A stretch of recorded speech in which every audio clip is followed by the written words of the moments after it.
Is it visible? Yes. Sir, can I start? Yes, yes, you can start. Okay. Okay, so good afternoon, everyone. This is Jagruti Selukar. So today I will be presenting on a topic which has given our universe the reason for its existence. Yeah, you heard it right, the existence. And the topic is Higgs boson God particle. So to understand this topic, I have given this outline of presentation. So we will go from its basics, the required standard model, Higgs field, then its mechanism, also the experimental proofs, its importance, characters, applications, and of course, the future scope. So, before we go through the content, as this title suggests, why this Higgs boson is called as God particle. You know the Jagruti, reason. Yes, sir? your slides are not visible. Other students are able to see No, No, sir. sir. your slide. You have shared, but your slides are not visible. So you can share once again. Okay, okay.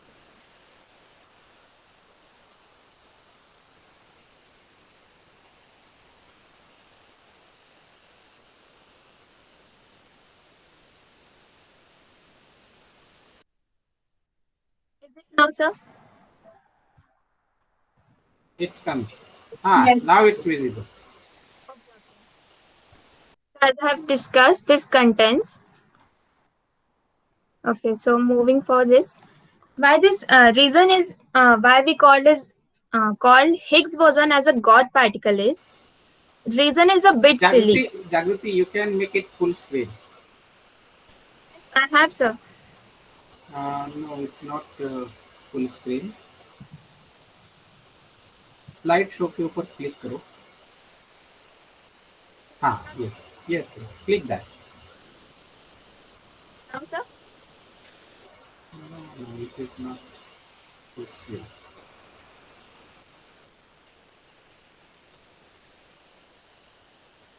It's not. Jagruti, try pressing F5. F5. Yes.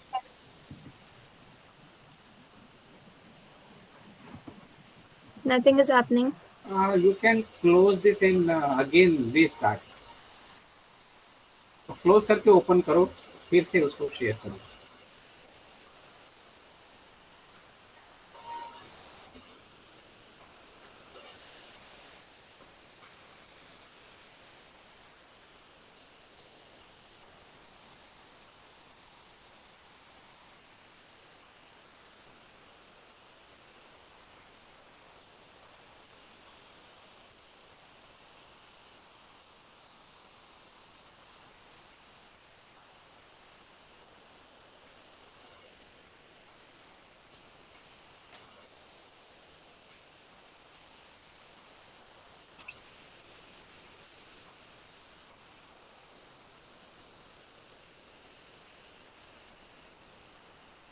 Now it's okay.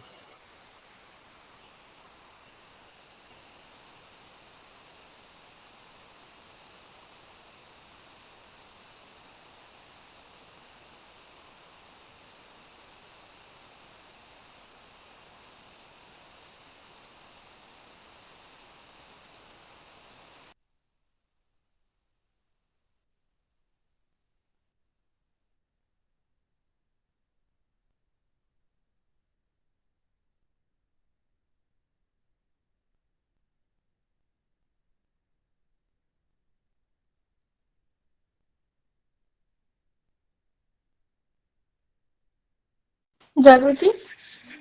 You're muted, Jagruti. Your mic is off. Okay, sorry, sorry.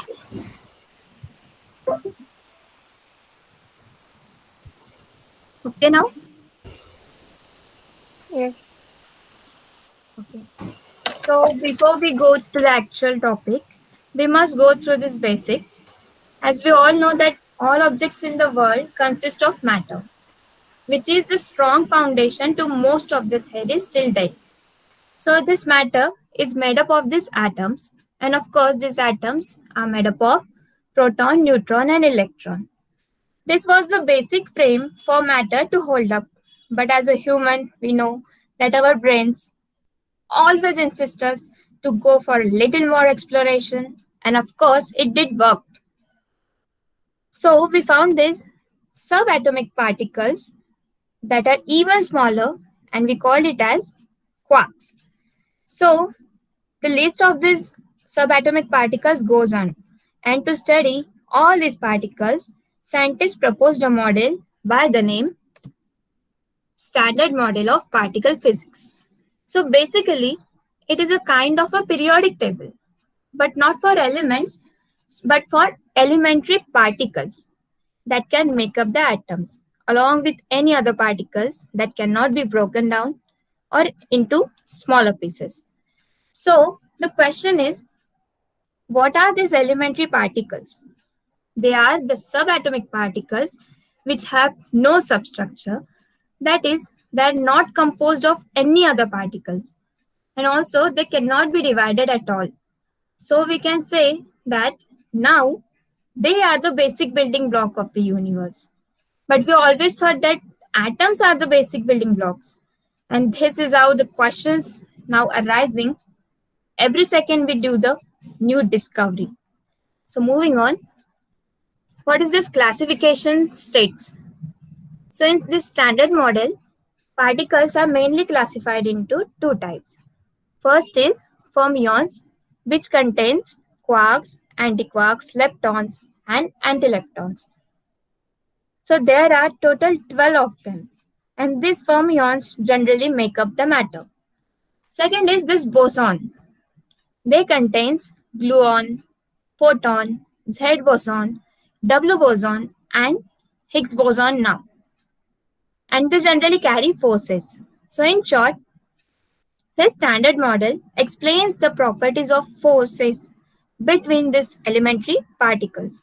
This model is a widely accepted framework for understanding almost everything in fundamental physics, and it also describes the interaction of the subatomic particles with each other. This standard model is able to be applied to electricity, magnetism, and radioactivity too. So in 90s, this model had this hole in it. So everyone started to search for a particle which can fill up this hole. And while the search was going on, the main big question came to us that how these subatomic particles gained mass. We were able to measure it, but it never really knew that where this mass is coming from or why even they have masses. And this is where this Higgs field comes in.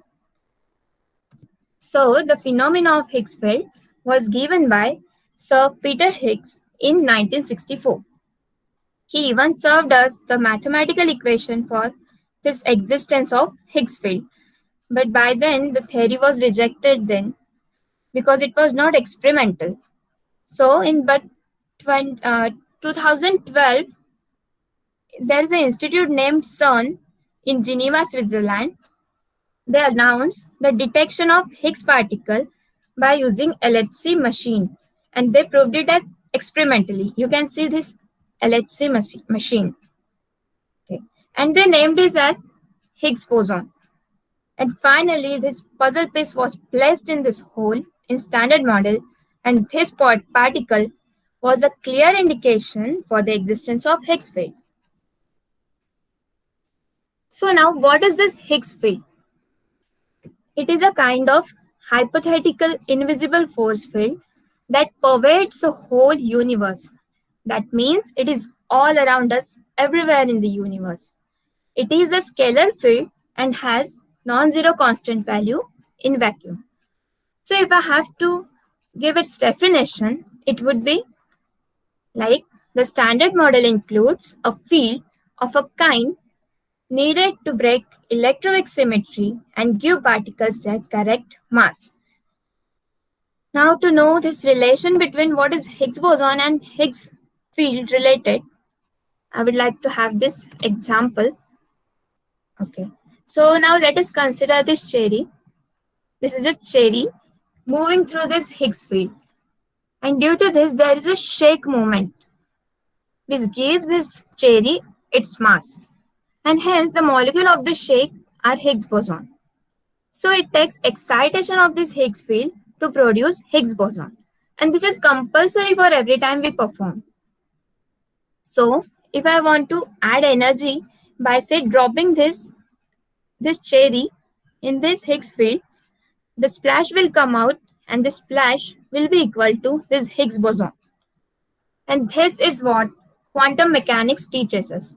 So in fact, all particles are the excitation of the field. Similarly, the Higgs boson is the excitation of Higgs field. So by finding Higgs boson, we prove the existence of Higgs field. Now what measures to be taken for it? So we must need to make sure that boson we found is actually Higgs boson. It seems to fit, but we need to measure its properties to be sure.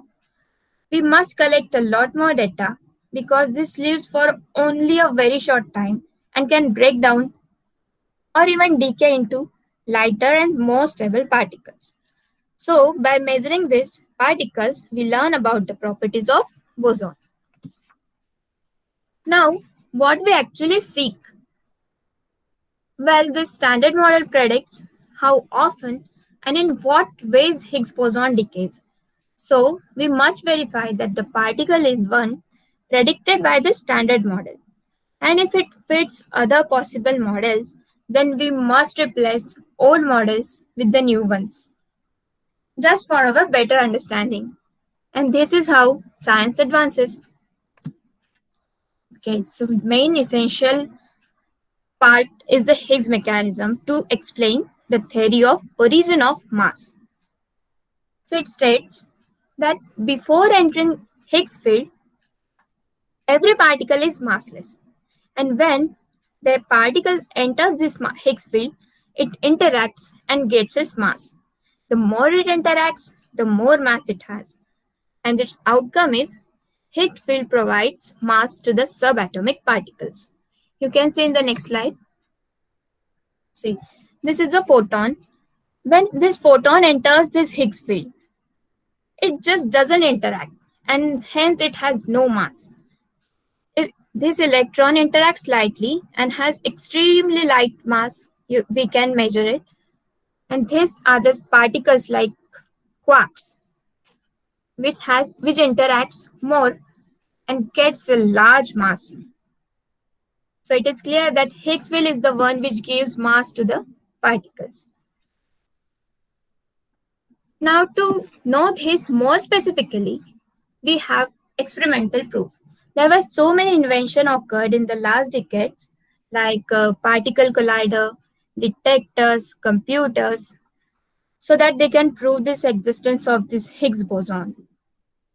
But they failed, and finally, at CERN Institute, the enormous ring-shaped machine, that is Large Hadron Collider, was able to do it. So what they did, they took two particles with charged particles in this smaller space and they collided, but with the speed of 99.9% of the light, speed of light. It is unbelievable, but they did it. And then there is a wham after this collision. You can see in the next slide. This is a wham picture. This is the picture after collision. You can see there's a birth of this Higgs boson, which is pink in color. And this traces of Higgs boson gives us liberty to move on. And of course, now we can study its decay pattern, its properties by comparing mathematical equation given by Sir Peter Higgs. You know why we performed it experimentally? Because it cannot be found in nature easily. It can only be proved by producing excitations in this Higgs field. And because this Higgs boson decays immediately, the only way to check whether such particle exist or to study their properties, we have only one way, to make them ourselves in this laboratory. And we successfully did it. So moving on. What is the main invention of this Higgs field? So first is, it is different from any other field. We know that in space, there are so many invisible fields like gravitational field, electric field, magnetic field, and so many. But these fields are not equally effective everywhere. Their effects vary. So the Higgs field is the only field that is equal everywhere in the universe, which means the output will always be crystal clear. Second is, we can see the different sides of matter in this form of Higgs boson, because till now these forms were only limited to mathematical equations only. But now we can explore it for sure. So for this, we know that particle has mass and charge, and of course the spin factor. So the spin is constant thing for a particle, we all know, and Higgs boson is the only particle that is spinless. Third is, I can say that out of the box importance, that is, we can say that the mathematical equation can predict the possibilities about anything without experiment too, as a Higgs field theory was detected long ago, which is now proved to be 100% true. Okay, so there are some characters of Higgs boson. So this Higgs boson is considered as the smallest particle. We have read it. But this is not 100% true, because according to standard model, Higgs boson quickly decays into other particles. And hence we cannot say that Higgs boson is a true particle like electron is. And mass of this Higgs boson is greater than boson. It is approximately 125 mega electron volt. It has Compton wavelength 10 to power minus 15 centimeter. So if I go on summarizing this Higgs boson, its properties, that would be, it has zero spin, it has no electric charge, no color, and it is an unstable particle which immediately decays into other particles. Okay, so moving on. Applications like are recently on 3 March 2021, CERN Institute announced the discovery of 4 brand new particles, of course at LHC machine. So one of them, they named it as tetra quark. This has given us hope for exploring even more subatomic particles, and there are till now 59 particles have been found, and the list is going on. Okay, so what does Higgs boson will bring in our future? What is its future scope? So like the scientist says, that it will help them to gain insight into the subjects like dark matter, which is 23% of the universe. And also, it will allow us to produce new particles that could have practical uses. And the many more future scopes are in a way. This has given us a hope for exploring many things in this world, because Higgs field has given us the existence to live. So this is all. Thank you, everyone.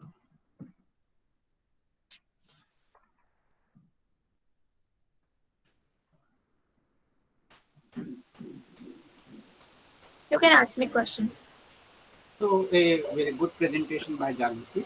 Now students can ask questions. So I have a question. Hello? Hello? Yes, Nidhi, pucho question. Yes. So Jagruti, can you please repeat what gives the mass to the particle? It's Higgs boson or Higgs field? Yeah, actually, it's Higgs field. Higgs boson is just a, we can say that product of this excitation produced by Higgs field. So it is the Higgs field that gives mass. Okay? It gives, Okay, it is the interaction of this particle with the field gives the mass, right? So Higgs field interacts with that entity, and that interaction is interpreted as a mass. ठीक है, okay. Yes, sir. Actually for example इसका एक example इस तरीके से ले सकते हैं हम लोग, जैसे एक पार्टी है, पार्टी चल रही है और सडनली वो पार्टी में आइंस्टाइन आ गया, अल्बर्ट आइंस्टाइन आ गया। So what will happen, all the people will अपना इधर जो इधर उधर बात कर रहे हैं डिसओरिएंटेड वे में है, all will go towards that man because he is so popular, and they will start accumulating towards that. So that man will be, that particle, whatever is entity is that, it will be just like gaining the mass, and that has happened because of its that environment created over there, right? So it is a sort of analogy which is given in terms of Higgs field and that gaining the mass. That is the interaction of that particular particle with that field. Okay.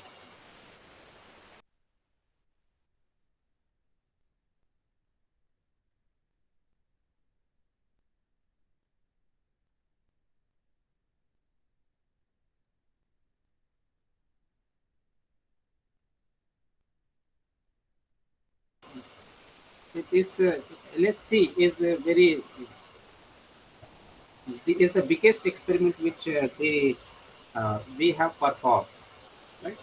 It has the government have invested. The government means governments of all the world have contributed to this one. So many countries have contributed in terms of their money, in terms of their knowledge, in terms of their resources to perform this this experiment. So even Indian labs also are associated with that, and a lot of opportunities are there for you people also.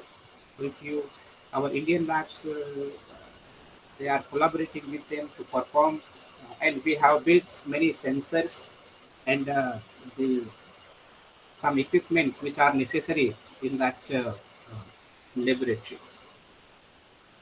So many people are doing because this lab is in such a way that this is connected through the internet, and people can sit here to analyze that data, whatever results are created over there. It's a big experiment, and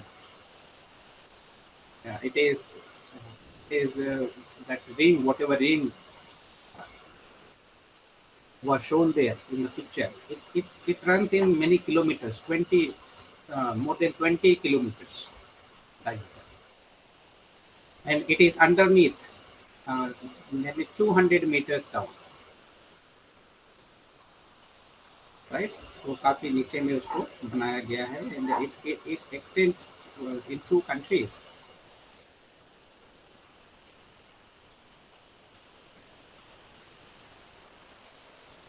Again, the two particles you have shown in that diagram, two particles are collided together. So these two particles were actually the protons. They are protons actually. Okay, any other questions, students? Sir, I have a question. Yes. Jagruti, can you explain how Higgs boson is related to dark matter? Yeah, sure. As I have mentioned, that Higgs field gives mass to the particles, right? So we can relate it to dark matter because all we know about dark matter is that they have mass. So, and the property they mass is the property of dark matter. So we can, of course, we can relate it with this Higgs field. So This is the Jagruti, link what to. Okay. so Jagruti, what would have happened if there would have been no Higgs field? That's a good question. So if I consider that there would be no Higgs field, then maybe there would be no formation of any atom. Because everything in this world consists of matter, and the property of matter is mass. So if there would be no Higgs field, so there would be no mass, and so there would be no existence of any atom. So this would be the answer, maybe. See, whatever we are learning, we have to little bit understand these things, that whatever we are proposing, we are trying to understand the phenomenon in matter in the universe, right? Whether we are able to explain it or not, they are there.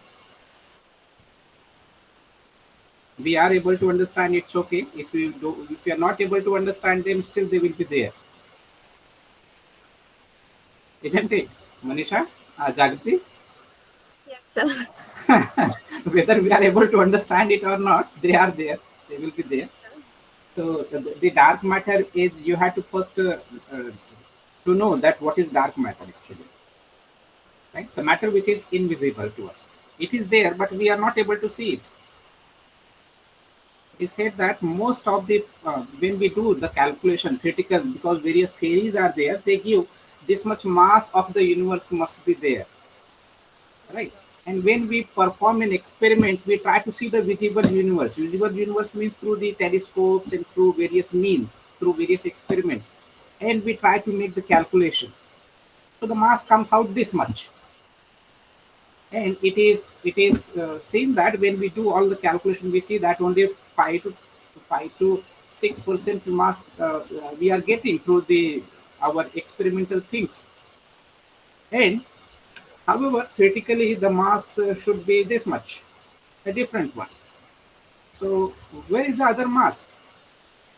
So that matter which is not, we are not able to see, we are not able to detect experimentally, or we are not able to ex- uh, for- uh, to uh, to gauge that where this mass is, what or in what form this mass is. We say that is a dark matter and dark energy. Yes, sir. That they may you we may not see them, but they are still there. Yeah, that is what is the meaning of that. So various things are there, and that has been proved that because we have found the antiparticles of various particles. For example, electron has the positron, which is normally do not contribute in making the normal matter, and various other antiparticles of which are also placed in the standard model. They are there. So we are saying that the various other antiparticles of will be there, which we are not able to detect. We are not able to see them. So that is what the dark matter is. And that if it is the matter is there, so Higgs field, because if it is true, it will be everywhere. And if not, even dark matter, whatever particles are there, or antiparticles are there, antimatter is there. So they will have another kind of phenomenon. It can have another kind of phenomenon like that. So various things are proposed by the scientists in terms of theory, in terms of performing their experiments. So that is a part of study and all that. So that is how we can, and that is how we try to understand this universe and phenomenon associated with it. Okay, so any other question if you have?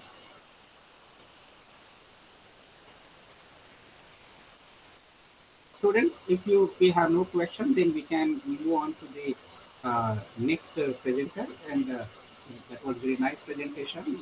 This is also my favorite topic of this six boson and LHC and all that.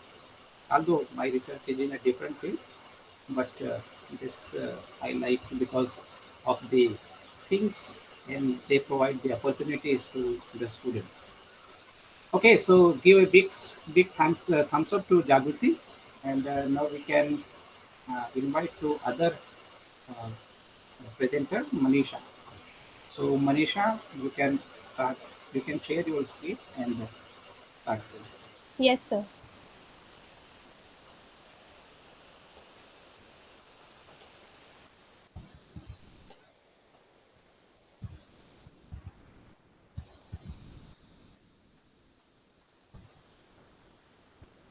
Is my screen visible?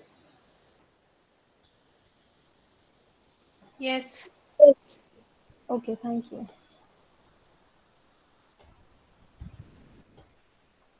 So, a very good afternoon to everyone. My name is Manisha Savlani, and the topic which I have prepared for this seminar is virtual reality. Virtual reality is also quoted as our digital escape. I would personally say virtual reality It's a world of dream, and why I say so, you'll definitely get to know by the end of the seminar. So the contents which we are going to see are as follow. First is what is virtual reality. We'll see what actually virtual reality is, its definition. Second one is the history, from where virtual reality started up till now, where it actually stands in the world. There are many types of virtual reality, but we will study three major types of virtual reality. Hardwares which are used in virtual reality. There are input hardwares, output hardwares. Then there are applications in virtual reality. There are very important applications of virtual reality. Sixth is advantages and disadvantages. And seventh is the future, that how virtual reality will actually help us in the future. So what is virtual reality? Now, before directly getting into the definition, I would like to explain these two words separately. First is virtual. Virtual is something which is not present in a real world. Here, I would like to give an example. Like right now, I'm giving my seminar virtually, and from day one, we are studying MSc virtually, right? So, this would be the best example for virtual. And of course, reality is something which is real, right? So, definition: the computer generated simulation of a three-dimensional image or environment that can be interacted with in a seemingly real or physical way by a person using special electronic equipments. We will study these equipments in detail, such as helmet with a screen inside or gloves fitted with sensors. Now the history related to virtual reality for the year 1956. Martin Helling was a cinematographer, but his mind reached further than films. He created the first virtual machine, which was known as Sensorama, in the year 1956. It was a large booth that could fit up to 4 people at a time. This is the image of Sensorama. And it also gave multiple technologies to simulate the sense, such as smell, 3D audios, videos, temperatures, vibrations. Vibrations were given by a vibrating chair. Mr. Helling thought Sensorama was the future of cinema, and even 6 short films were developed for it. For the year 1960, he also patented the first head mounted display, but no motion tracking was there in that headset. History for the year 1961, Comey and Bryan were the two Philco Corporation engineers. Headsight was the first motion tracking HMD. Now, what do we understand by motion tracking? Now, suppose if I move my head in the right direction, so it will detect the position where I've switched my head. So that is what motion tracking is. It had inbuilt video screen separate for each eye, but however, this was only useful for military soldiers for the dangerous situations. Now, for the year 1965, the ultimate display by Ivan Sutherland. Ivan Sutherland, a computer scientist, presented his vision of the ultimate display. The concept was a virtual world viewed through an HMD, which replicated reality so well that the user was not able to differentiate from the actual reality. Now, as the time continues, we are becoming more and more involved with the technology we are creating. We all know computers went from being the size of the room to being able to fit in our palms. So, with this help of technology, even Sutherland updated virtual reality so well that the user could not differentiate it from the actual reality. Now, in the year 1968, Sutherland, with his student Bob Sproul, created the first virtual reality HMD named the Sword of Demosiles. This HMD was connected to a computer rather than being connected to a camera. So, in this image, you can see the headset is very large and was very heavy for any user to wear it comfortably. And you can see it was suspended from the ceiling, but though it was uncomfortable for the user, but it was a very good start towards virtual reality. Now, in the year 1989, NASA gets into virtual reality. NASA, with the help of Crystal River Engineering, creates Project View, a virtual sim used to train astronauts. Now, how it was useful to train astronauts. Now, training NASA astronauts and sending them directly on the first go in the space might be very risky to the human life and also the million of dollars invested on this project. So a person can be knowledged virtually of the spaceship. So when he actually gets into a real environment, it would be very friendly for him. So View looks recognizable as a modern example of virtual reality and features gloves for fine simulation of touch interaction. Now there are three major types of virtual reality: non-immersive virtual reality, fully immersive virtual reality, and then semi-immersive virtual reality. So first I'll read this out. Non-immersive virtual reality is a type of virtual reality in which you can interact with a virtual environment, usually through a computer where you can control some character or activities, but the virtual environment is not directly interacting with you. Here I would like to explain this with an example. Now, I guess everyone must be aware of the game PUBG, right? Now, if in that game I want to shoot my player, so the activities what I want to do in that game, I will not do it myself because I'm not myself present in that game. But whatever activities I want to do, I will do that through my character, right? That's what it says. You can control some characters, and the virtual environment is directly interacting with your character and not you, but you are controlling the character. So the main characteristic of a non-immersive virtual reality is that the user can keep control over physical surrounding while being aware of what's going on around them, such as sounds and visual. So here is an example of non-immersive virtual reality. As I gave the example of PUBG, a shooter wants to shoot its enemy, so it will do it by its player. Now the second one is fully immersive virtual reality. Fully immersive virtual reality is just the opposite of non-immersive virtual reality. It ensures a realistic virtual experience. It would feel as if you are physically present in that environment. Now in this image, let's just take an example. This man has played a video of being in a sky and he's watching that with the help of headset. So this machine over here, which he's laid on upon, he will get the feeling that he's actually in up in the sky interacting with the birds. So fully immersive virtual reality is something which you yourself immersed into that environment. So this type of virtual reality is commonly used for gaming and other entertainment purposes. Here's an example of fully immersive virtual reality. Now, suppose you are on this ride. So you could see on the right side a beautiful waterfall. On the left, you could see a solid land. So you will feel that everything around you is happening to you. You yourself are in that environment. So I would say for fully immersive virtual reality is something where all your senses are involved. Third one is the semi-immersive virtual reality. Semi-immersive virtual reality refers to a specific type of virtual reality that allows user to experience virtual three-dimensional environments with remaining connected to the real world surrounding visuals, smells, as well as keeping control over physical objects. Now in this example, let's say the boy is sitting on a car-shaped vehicle which is used for gaming purpose. Now and large projectors are screen in front of him. Here you can see two tires which resemble the tires of the gaming vehicle.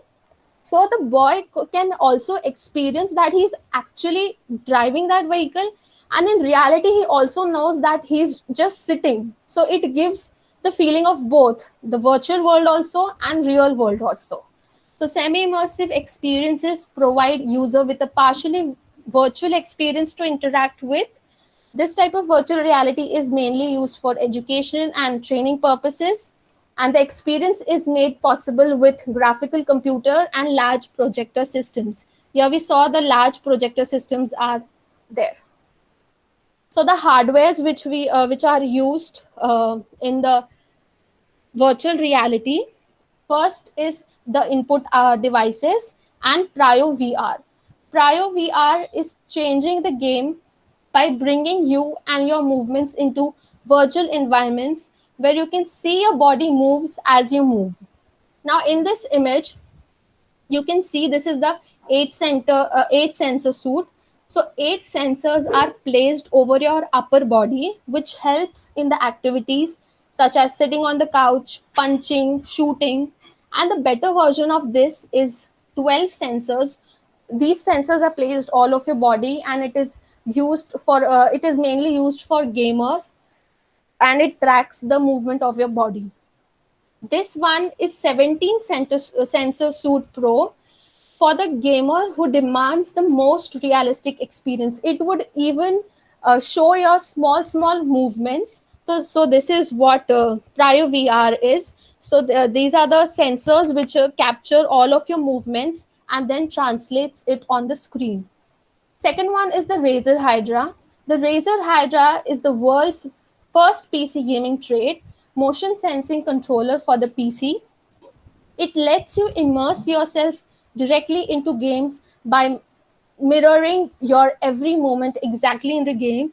Razer Hydra uses high precision magnetic motion sensing technology. Third one, we have the Leap Motion. Leap Motion is a very small device that tracks all the movement of your hands, fingers in real time. It can be used in conjunction with virtual reality to allow you to grab things. Leap Motion can be used by itself with experience on the desktop or can be connected to our VR headsets.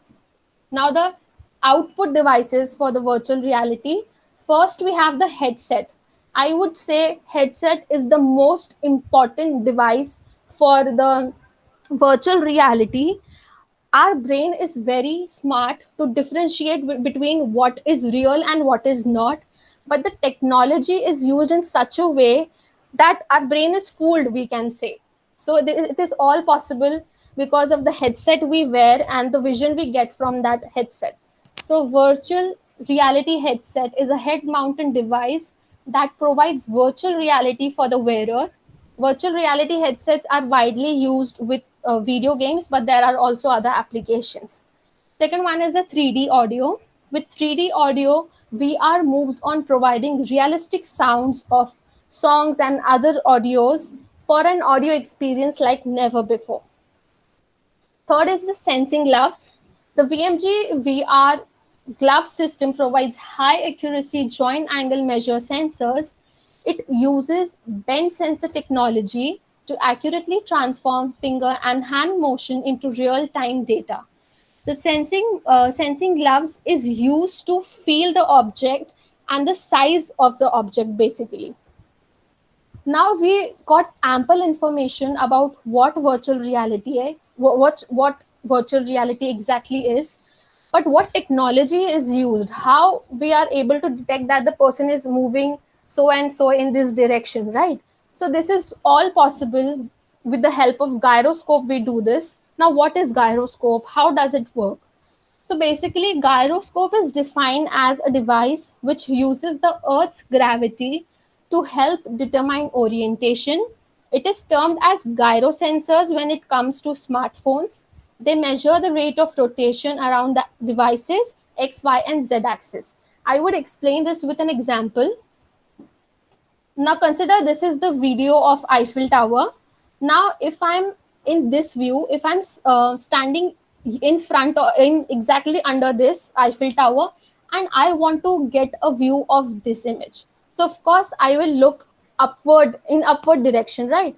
So gyrosensor will sense by how gyroscope will sense by how much angle I have moved my head, and whatever the angle is, it will show whatever things are present in front of it. And even gyro sensors are present in our phones, mobile phones. As I told you the example of PUBG, we move our player right up and down, left and right. So it senses where we are pressing our fingers. So that is the use of gyroscope and gyro sensors. Now there are very important applications of virtual reality. virtual reality is used in military. Virtual reality has been adopted by military. This includes all three services, Army, Navy, and Air Force, where it is used for training purposes. This is particularly used for training soldiers for combat situations or dangerous settings where they have to learn how to react in an appropriate manner. So in this video, you could see the soldiers are getting trained in a virtual environment. Now, how is it useful for them? So when they actually step in a real war, it will reduce their mental pressure because they've been trained virtually, and whatever knowledge they have gained in virtual war, they can apply it on it, right? So this is how it is used in military. Now, virtual reality used in healthcare. VR based mobile applications help in the treatment of different diseases with that help in solving a lot of medical problems. There are different kind of virtual reality medical apps. Now in this image, in this video, you could see any person can do their surgery. Any person, by that I mean any medical student or a newly appointed doctor, so they can be trained virtually. So it reduces the mental pressure, and when they actually do the surgery, it will not feel like they are doing it for the first time. As everything we do for the first time, we are very nervous about things. So that's how it will help in the healthcare. Now we have virtual reality used in education. Now it allows students to experience in a safer environment than actually handling them the chemicals in a real life would be difficult, right? So it is also used in field trips. The Discovery education app can be used for students for virtual field trip. And third one is exploring history. Now if a teacher wants to teach the history related to the for World War One, they want to give students the idea what it actually looked back then. So Time Looper is a free application that creates a virtual environment. Here you could see students are getting taught with the help of virtual reality. Now virtual reality is also used in entertainment. Virtual reality entertainments allow common people to engage with the exhibits, concerts, museum, galleries, etc. in way which was previously unknown. And even China went one step further several years ago by building a theme park which was purely dedicated towards virtual reality. Here you could see in the image this is how much big it looks. And originally this is called as Oriental Science Fiction Valley. Now the advantages and disadvantages. First we'll see the advantages. It creates a realistic world. User can have unique experience and can travel whole world virtually. It gives detailed view through virtual reality. Now the disadvantages. Equipments that are used for virtual reality are quite costly. Excessive use can damage the eyesight, and virtual reality is very fascinating. So at first it is very fascinating, and then it becomes an addiction. And now the future of virtual reality. Virtual reality is being used in every field. Virtual reality is growing day by day in every field. Because of this response, the companies are making their equipments better by investing more time and more money. And biggest response which we are getting from virtual reality is from the gaming industry. So this was all about virtual reality. Thank you, everyone.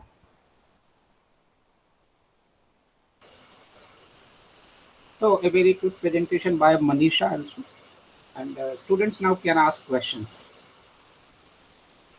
Sir, I have a question. Yes. Manisha, Yes, are there any limitations relating to virtual technology relating in concern with the kids?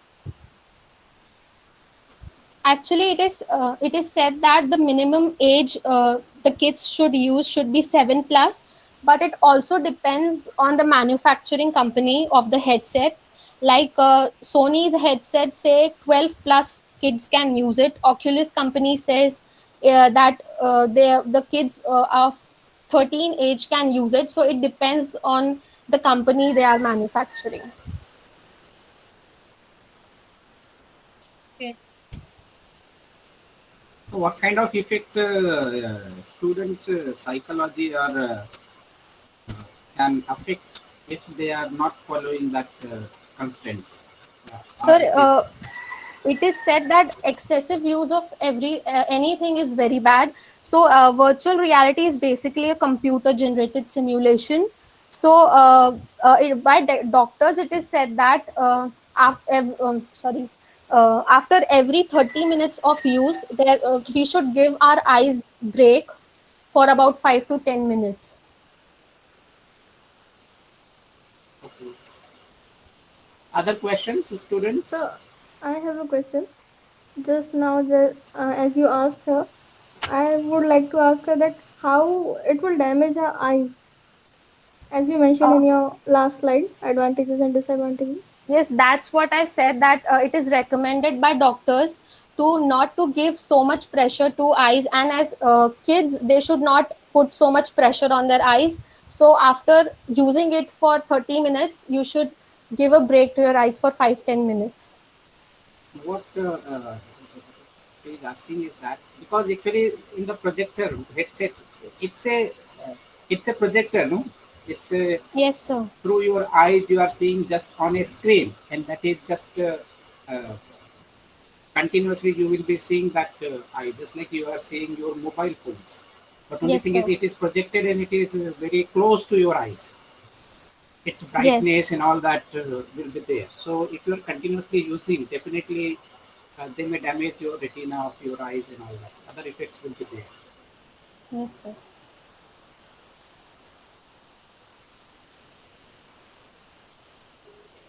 Yes, any other questions, students?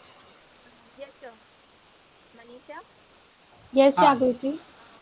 I have one question that as we see these three-dimensional videos, so are they same as this virtual reality? Are they related? No, 3D videos are different and virtual reality is different. In 3D videos, it can be only enjoyed by your eyes, but when it comes to virtual reality, you can actually interact with that environment. And as we saw about sensing gloves, we can feel the objects as well. So it is totally different from 3D videos.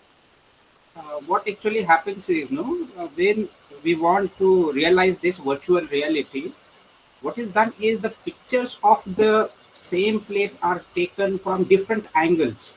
Suppose we have a cube, so that cube will be scanned in all the three. The pictures of that object will be taken from all possible directions. In that, whatever you will see on that screen, it will be there. So, I suppose you are looking at 90 degree, you are looking at 120 degree, or whatever angles you are to. So, images are present, and when you are trying to, you are, just like she said, there is a gyroscope. So it is the manipulation of that sensor, that at what angle you are trying to look at, and accordingly that image will come in front of that. Out of that millions of images, that particular image will come at what angle you are looking at that. So you feel that you are looking at that image three-dimensionally. Whether you're looking it from backwards, that is the feeling of depth. Looking at the back also, if you try to go from behind, if you are looking up, so you will see that that is the image, whatever you want, the object whichever you are looking in the virtual reality, you are that is you are looking at the images which have taken at all the angles. In that, whatever you are looking, it is a collection of images, and from all the angles we are looking at that, and accordingly the sensor will sense is, and that image will be in front of us at whatever angle we are trying to look at it. So that is the combination of this technology gives you that reality, that virtual reality, right? Okay.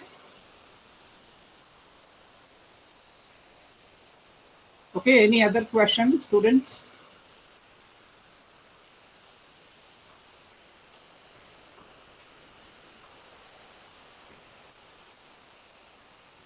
Just like when another example is the 3D hologram, right? Hologram देखा है ना सभी ने students? Yes, sir. Yes, हाँ, sir. तो Dekha hai. Hologram जब different angle से हम उसको देखते हैं तो what you see the different images. It's the same thing here. Similar kind of thing is here.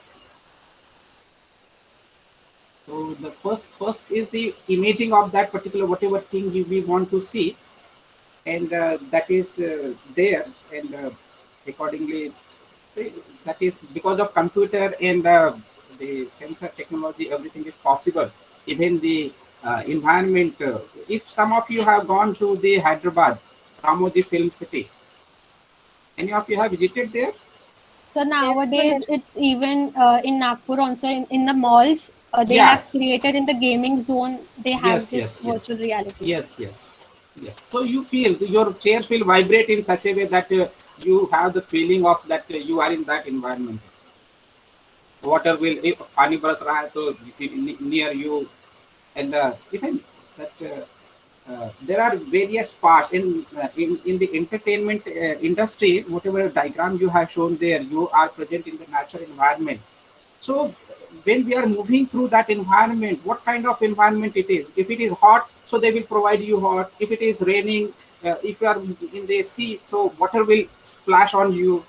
You are looking at through that headset, but the things you will feel and everything will be happening just like you are there. If the cold is there, you will feel like very cold there. So you feel that yes, I'm present, really present in that situation. And if you you can be taken to the zoo where dinosaurs are there, right? Okay, so very good presentation by Manisha. uh, Now give thumbs up to Manisha also. Who is third one? तीसरा कौन है? She is there. क्या नाम है? Yes, sir. Mayuri na? हाँ, Mayuri. sir. So Mayuri, are you ready? Yes, sir. Yes, yes. You can share your screen and you can start.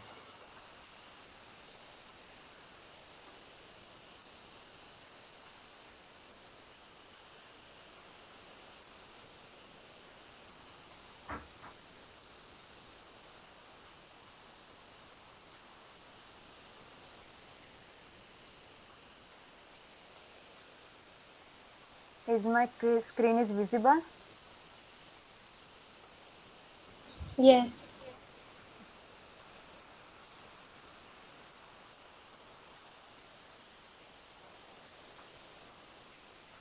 So good afternoon, everyone. My name is Mayurik Kamdi, and I am going to presenting on topic plasma physics.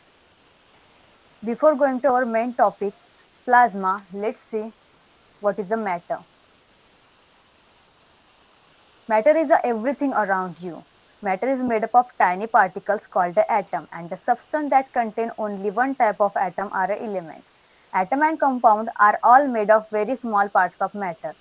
Matter is simply defined as anything that has mass and takes up space having a volume.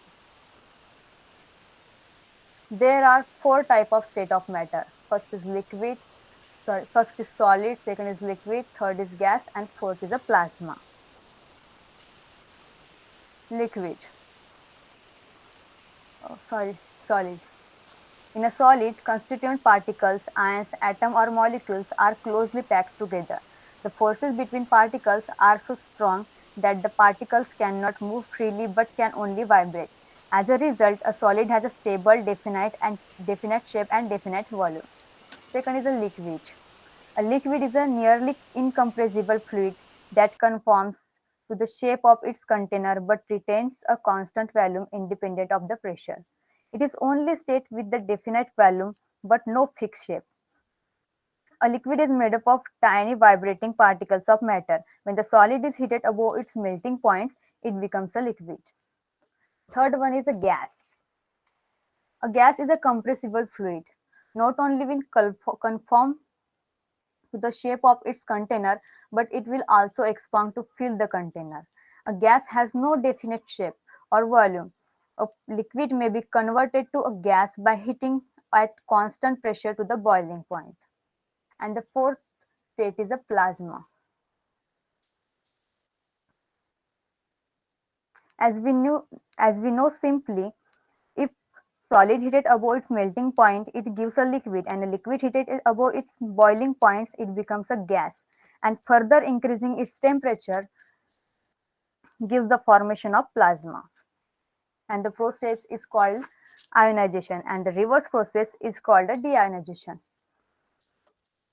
But what happens if you raise the temperature to the super high level between 1000 degrees Celsius to 1 million degrees Celsius? Will everything just be a gas? The answer is no. Up to certain degrees Celsius, that is 1000 degrees Celsius, it is in the form of gas, and after beyond 1000 degrees Celsius, it changes to a new state of matter called as a plasma. So let's see about a plasma. Introduction. Plasma was first identified by Sir William Crookes in 1879. Systematical study of plasma began with the research of Irving Langmuir and his colleagues in 1920. Langmuir also introduced the term plasma as a description of ionization gas in 1928. Now, what is a plasma? Plasma is called the fourth state of matter, in which an ionized substance becomes highly electrically conductive to the point that long-range electric and magnetic field dominates its behavior. It is a superheated form of matter because it contains the super level of high temperature. Plasma is usually hot because its high temperature used to break bond between electron and neutron of atom. Plasma is an ionized gas consisting of positive ions and negatively charged electrons, and here a process called ionization takes place. Hence, the plasma is a form of matter in which electrons wander among the nucleus of atom. If the heat is really extreme, then any atom becomes an ion. Plasma is a good conductor of electricity because of its electric charge that are pulled together or pushed apart by electric field and magnetic field. Hence, the free charge makes the plasma highly electrically conductive, and hence they carry a current and produce magnetic field. Plasma, like a gases, have an indefinite shape and an indefinite value. Let's see how plasma forms. When more heat is provided to atom or molecules, they may be ionized. An electron may gain enough energy to escape the atom. After the escape of electron, atom becomes an ion. In sufficiently heated gas, ionization happens many times, creating clouds of electrons and ions. This ionized gas mixture consisting of ion, electron, and neutral atoms is called a plasma. Ideal plasma. There are three factors define an ideal plasma. First is the plasma approximation, second is the bulk interaction, and third is the collision. First, plasma approximation. The plasma approximation applies when the plasma parameter pi represents the no charge carries within the Debye sphere is much higher than unity. Debye sphere is a volume of whose radius Debye length. It can be rapidly shown that this criteria is equivalent to smallness of the ratio of plasma electrostatic and thermal energy densities. Such plasma called as weakly coupled. Second is a bulk interaction. In a bulk interaction, Debye length is much smaller than the physical size of plasma. In a plasma, Debye length is a measure of a charge carrier's net electrostatic effect in a solution and how far its electrostatic effects persist. Third is the collisionness, in which the electron plasma frequency is much greater than electroneutral collision frequency. When this condition is valid, electrostatic interaction dominate over the process of ordinary gas kinetics, such as a plasma, are called as collisionness. These are three factors of ideal plasma. Now the second is non-neutral plasma, in which the strength and the range of electric force and good conductivity of plasma usually ensure that the density of positive and negative charge in any sizable region are equal. A plasma with a significant excess of charge density, or in the extreme cases is composed of a single species, is called a non-neutral plasma. In such plasma, electric field play a dominant role.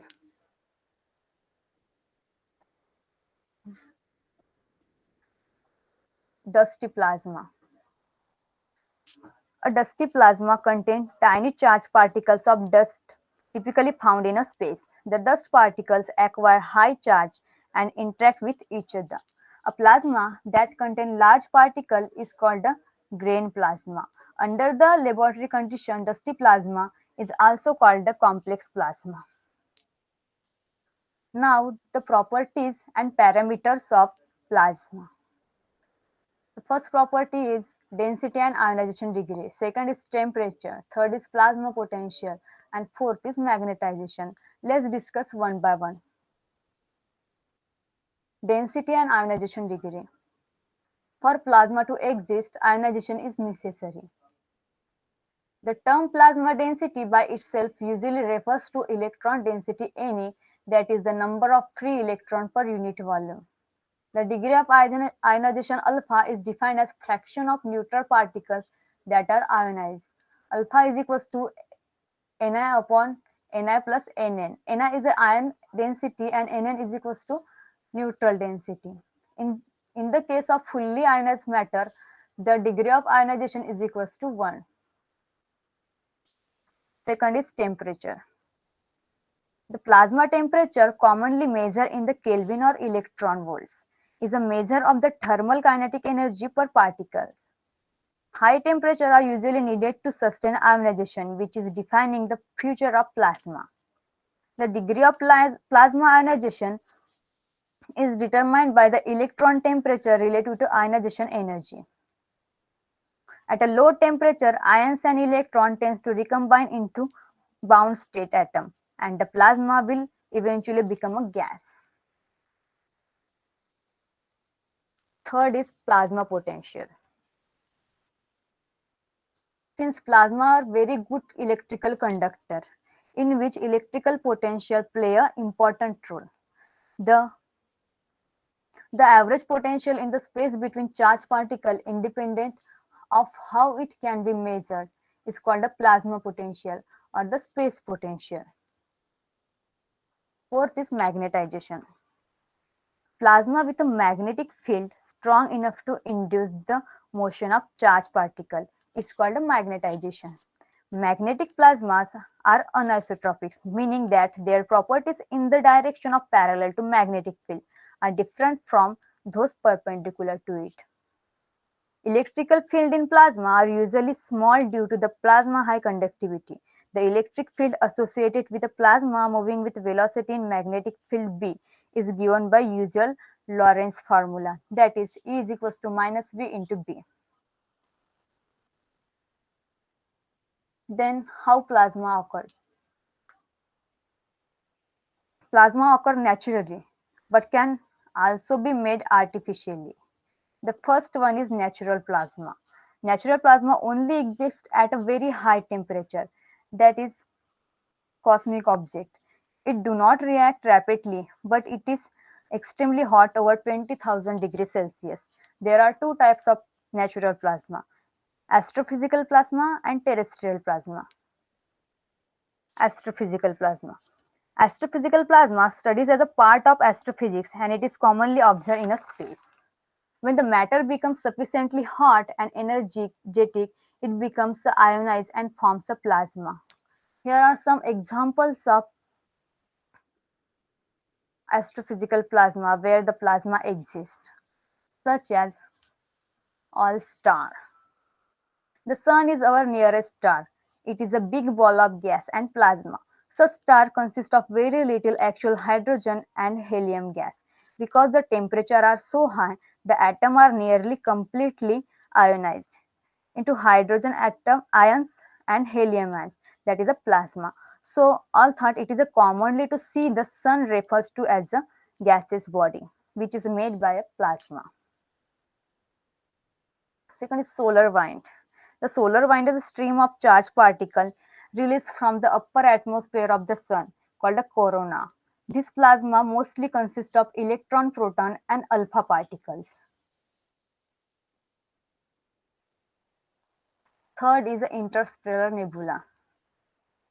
It is an interstellar cloud of dust, hydrogen, helium, and other ionous gas. Other examples, such as a solar corona, space between planets, star system, and galaxies. Now, terrestrial plasma. Terrestrial plasma is a plasma layer that blankets the outer reach of Earth's atmosphere. There are some examples of terrestrial plasma, such as a lightning. Lightning is an electrical discharge consisting of moving electrons and ions. It is additionally hits the air through which it travels, causing it to ionize. It becomes a part of plasma. Next is ionosphere. A stream of It is a stream of charged particles continuously emitted by the sun, and this is called as solar wind. This solar wind produces hazardous radiation such as the gamma ray, X-ray, and UV ray. So the upper atmosphere, that is which is known as ionosphere. Next is auroras. Next region is aurora. So about a Earth magnetic pole, the charged particles have a free access to the Earth atmosphere.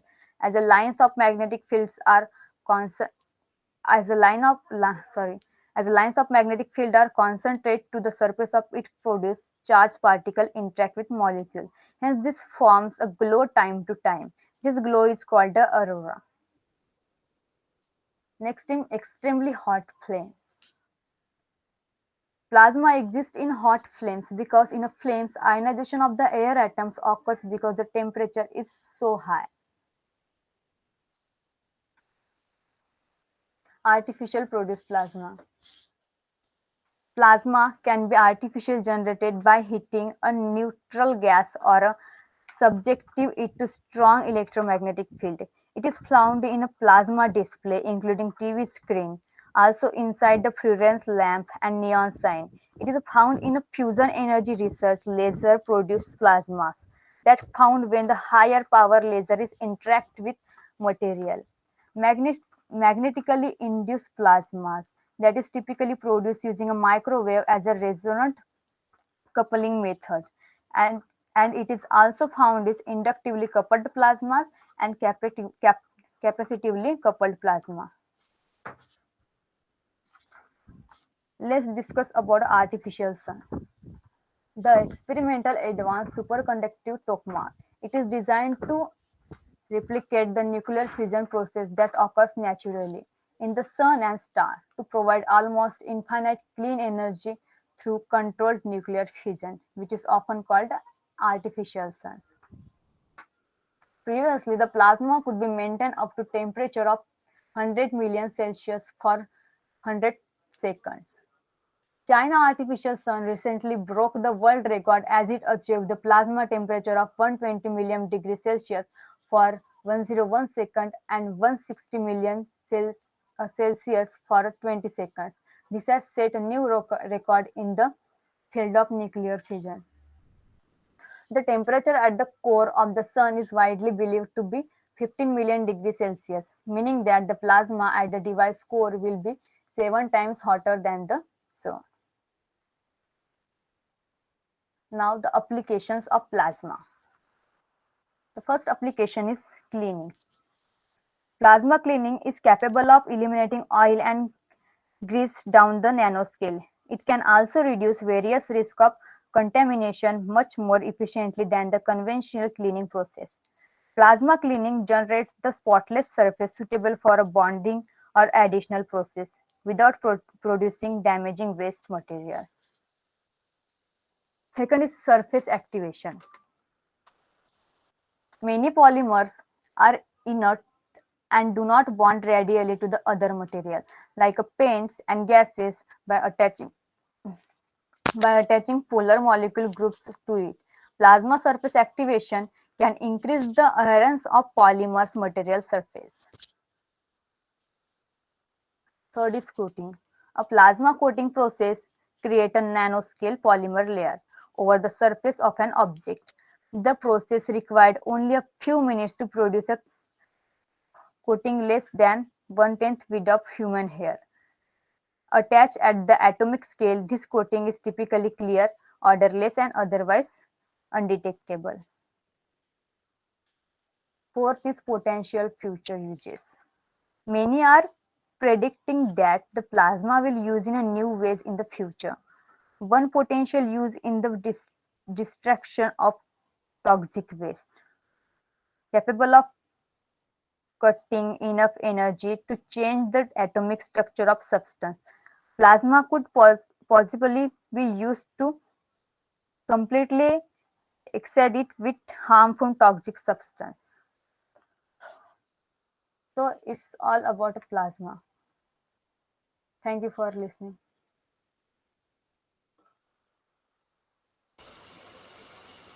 So a good presentation by Mayuri. Now students can ask questions to her. Mayuri, Yes. why plasmas are found in cosmic objects and not on Earth? Plasma need a very high temperature, and on the earth temperature is very low and density is very large compared to the cosmic object, and in the cosmic object temperature is very high, which is suitable for a plasma. That's why the plasma found in only cosmic object. So they are on Earth because, as you pointed out, uh, that in the flames you can find this artificial. You can produce them. Of course, they are not stable in the interstellar space. Uh, they are occurring in very large quantity. Here at Earth, they are not stable actually. Otherwise, they are there. You can produce them, and the China, as you pointed out, China and Japan, they are preparing. They are trying to prepare the artificial sun. Once they are able to make them, the whatever energy we are producing through we are using the thermal power station, we are using the nuclear power stations. So these artificial suns or artificial uh, sun kind of structures can give you the uninterrupted clean supply, clean energy without giving you any waste. Because if you are having a nuclear power plant, so they produce the radioactive waste, and if you are using the thermal, then there will be whatever waste material. If you burn coal, so it produces that leftovers. So it is difficult to dispose of that waste which is produced there. So a lot of advantages are there. Plasmas are there on the earth also. You can produce them artificially, however, they are not stable one. We are trying to have the stable plasma, and a lot of technology is required because of very high and hot temperatures. Because at that temperature, she pointed out 120 million degrees centigrade, what will sustain over there? Everything will be leaked, uh, everything will be melted. So where you are going to keep them, right? So that kind of challenges are there. Okay, so any other questions, students?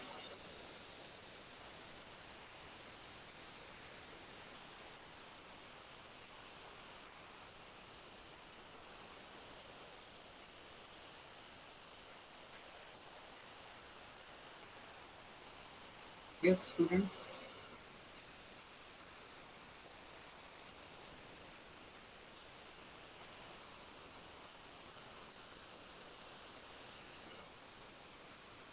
Okay, if there are no questions, then very good. So all of them have given very nice, very good presentation. So give all of them thumbs up.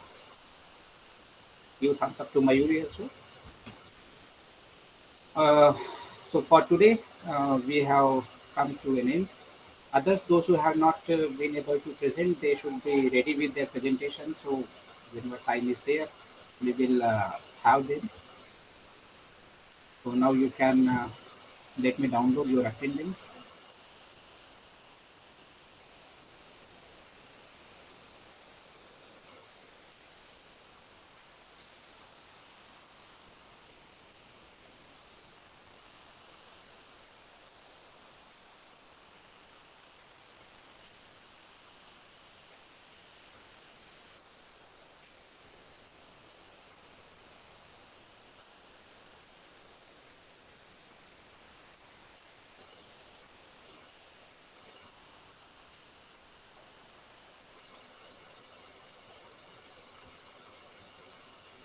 Okay, students, so you can log out. See you in the next class. Till then, take care. All of you take care.